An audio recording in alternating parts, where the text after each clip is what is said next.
ओम श्री परमात्मने नमः। 16वां अध्याय। उसके उपरांत श्री कृष्ण भगवान फिर बोले, हे अर्जुन, दैवी संपदा जिन पुरुषों को प्राप्त है तथा जिनको आसुरी संपदा प्राप्त है, उनके लक्षण पृथक पृथक करता हूँ।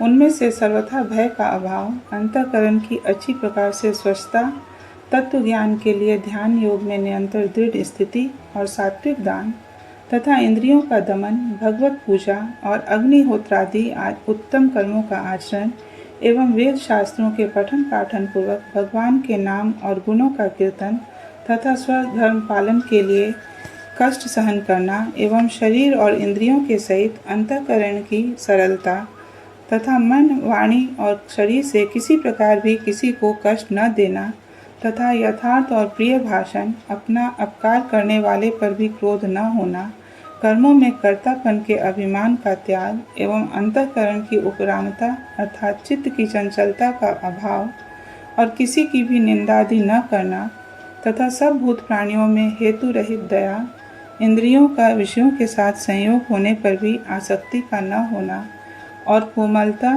तथा लोक और शास्त्र से विरुद्ध आचरण में लज्जा और व्यर्थ चेष्टाओं का अभाव तथा तेज, क्षमा, धैर्य और बाहर भीतर की शुद्धि एवं किसी में भी शत्रु भाव का न होना और अपने में पूज्यता के अभिमान का अभाव, यह सब तो हे अर्जुन दैवी संपदा को प्राप्त हुए पुरुष के लक्षण हैं।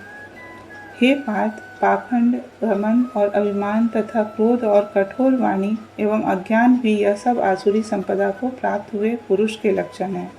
उन दोनों प्रकार की संपदाओं में दैवी संपदा तो मुक्ति के लिए और आसुरी संपदा बांधने के लिए मानी गई है। इसलिए हे अर्जुन, तू शोक मत कर, क्योंकि तू दैवी संपदा को प्राप्त हुआ है।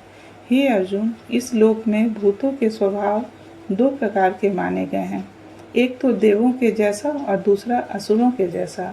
उनमें देवों का अभाव ही विस्तार पूर्वक कहा गया है, इसलिए अब असुरों के स्वभाव को भी विस्तार पूर्वक मेरे से सुन।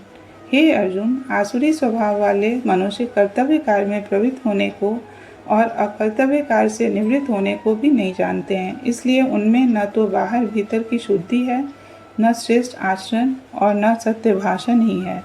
वे आसुरी प्रकृति वाले मनुष्य कहते हैं कि जगत आश्रय रहित और सर्वथा झूठा एवं बिना ईश्वर के अपने आप स्त्री पुरुष के संयोग से उत्पन्न हुआ है, इसलिए केवल भोगों को भोगने के लिए ही है, इसके सिवा और क्या है। इस प्रकार इस मिथ्या ज्ञान को अवलंबन करके नष्ट हो गया है स्वभाव जिनका तथा मंद है बुद्धि जिनकी, ऐसे वे सब का अपकार करने वाले क्रूर कर्मी मनुष्य केवल जगत का नाश करने के लिए ही उत्पन्न होते हैं। वे मनुष्य दंभ, मान और मद से युक्त हुए किसी प्रकार भी न पूर्ण होने वाली कामनाओं का आश्रय लेकर तथा अज्ञान से मिथ्या सिद्धांतों को ग्रहण करके भ्रष्ट आचरणों से युक्त हुए संसार में बढ़ते हैं। वे मरण पर्यंत रहने वाली अनंत चिंताओं को आश्रय किए हुए और विषय भोगों के भोगने में तत्पर हुए एवं इतना मात्र ही आनंद है ऐसे मानने वाले हैं। इसलिए आशा रूप सैकड़ों फांसियों से बंधे हुए और काम क्रोध के परायण हुए विषय भोगों की पूर्ति के लिए अन्याय पूर्वक धनाधिक बहुत से पदार्थों को संग्रह करने की चेष्टा करते हैं। उन पुरुषों के विचार इस प्रकार के होते हैं कि मैंने आज यह तो पाया है और इस मनोरथ को प्राप्त होऊंगा तथा मेरे पास यह इतना धन है और फिर भी यह होवेगा, वह शत्रु मेरे द्वारा मारा गया और दूसरे शत्रुओं को भी मैं मारूंगा तथा मैं ईश्वर और ऐश्वर्य को भोगने वाला हूँ और मैं सब सिद्धियों से युक्त एवं बलवान और सुखी हूँ। मैं बड़ा धनवान और बड़े कुटुंब वाला हूँ, मेरे समान दूसरा कौन है। मैं यज्ञ करूँगा, दान दूँगा, हर्ष को प्राप्त होऊंगा। इस प्रकार के अज्ञान से मोहित हैं, इसलिए वे अनेक प्रकार से भ्रमित हुए चित्त वाले अज्ञानी जन मोह रूप जाल में फंसे हुए एवं विषय भोगों में अत्यंत आसक्त हुए महान अपवित्र नरक में गिरते हैं। वे अपने आप को ही श्रेष्ठ मानने वाले घमंडी पुरुष धन और मान के मद से युक्त हुए शास्त्र विधि से रहित केवल नाम मात्र के यज्ञों द्वारा पाखंड से यजन करते हैं। वे अहंकार, बल, घमंड, कामना और क्रोधादि के परायण हुए एवं दूसरों की निंदा करने वाले पुरुष अपने और दूसरों के शरीर में स्थित मुझ अंतर्यामी से द्वेष करने वाले हैं। ऐसे उन द्वेष करने वाले पापाचारी और कुकर्मी नराधमों को मैं संसार में बारंबार आसुरी योनियों में ही गिराता हूँ, अर्थात शूकर, कुकर आदि नीच योनियों में ही उत्पन्न करता हूँ।